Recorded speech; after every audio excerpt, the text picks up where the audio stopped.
Hey everyone, I just wanted to put together a quick video because I've been seeing a lot of chatter in the group about pureed soups being unsafe. And I just want to help clarify this misnomer because there's this assumption, because certain agencies haven't tested it themselves, that a pureed soup is too thick to be processed and therefore the center mass doesn't get hot and therefore it could potentially be unsafe. While the logic being used is sound, it's just being regurgitated. There's no critical thinking taking place here, and so we need to kind of stop learning just enough and then applying it in this broad stroke without the context. And for instance, this is in context, and I want to show you that not only is the soup safe, you're missing out by not pureeing some of your amazing soups. And of course, being smart when doing so. All right, so this is carrot soup. This is pureed, but look at the liquidity, okay? Yes, of course, just like any other recipe, some of the yumminess, the bits, pieces, and solids are stuck to the top of the jar. Totally fine, totally normal.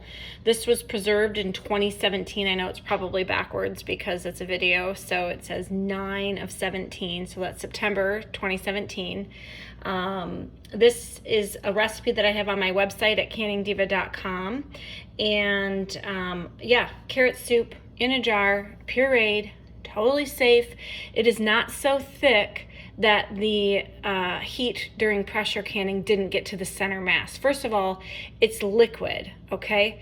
This pureed soup means that every whole piece of vegetable was pureed down extremely small, okay?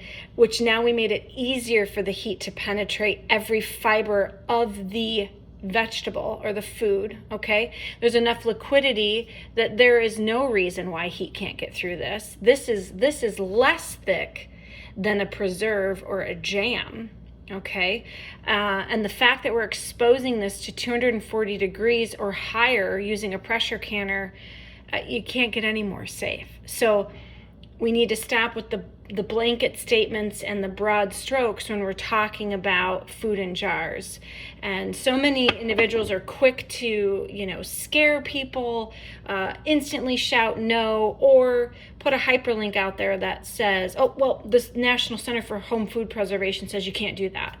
Okay, no, what they say is they don't recommend it because they themselves have not tested it. There's plenty of us recipe creators out there that have tested tried and true recipes. We can hire laboratories just like anybody else. So the fact that fear and one particular agency is being used over all critical thinking is wrong. It's just wrong. So let's open this up. I want to show you the consistency of this soup. And yes, I use a towel to help buffer because I have been saving all of my lids. I haven't reused my used lids yet, and I say yet because we just don't know. So I've been washing them and saving them for the event that maybe I have to one day use them. Now you can see some of the bits and pieces got onto the lid, not a problem. I swoop that right back in there. Okay. Also, check out how it's just kind of arranged on top. That's okay. Molecules, when they get hot, they're active. They're moving, right? And when things are hot and moving, they go up, down, sideways. That's why you see some of that in a jar, right? I don't want to miss out on any of this yumminess, so I am going to make sure that I get everything out of this jar. And then I am going to expose it to heat because I'm going to heat it up and eat it. This is my late lunch today, everyone. And yes, I have no makeup on. I'm clean. I took a nice shower and I dried my hair. But no, I'm working, I'm writing today. I've got a lot going on. So this is my healthy, nutritious lunch that I will probably eat with maybe some soda crackers or maybe some Ritz crackers. I don't know yet. This is my fuel that I'm going to use to Keep me going. All right, now you can see the consistency. I might have to pick this up. It's thick, but it's not overly thick. It's not a big solid mass. You saw that it was moving around in the jar. You see very clearly here that this is nothing any thicker than, I mean, water bath recipes. Our jelly's thicker than this, right? Our preserves, our jams are thicker than this. Our apple butters are thicker than this. And they're safe to be water-based. There is nothing preventing you from making a pureed carrot soup, asparagus soup, tomato soup, and pressure canning that. So don't be afraid. Just make sure you're using recipes by individuals such as myself that have taken the time to create, to test, to store, and who also, we eat it, right? You know, I'm not preserving anything and publishing recipes that I myself and my family aren't consuming on a daily basis. So anyway, this is from 2017, another example of how your home canned goods will last far longer than a year. The nutritional value in this case, when we expose carrots to heat, it actually increases their nutrition just as tomatoes do.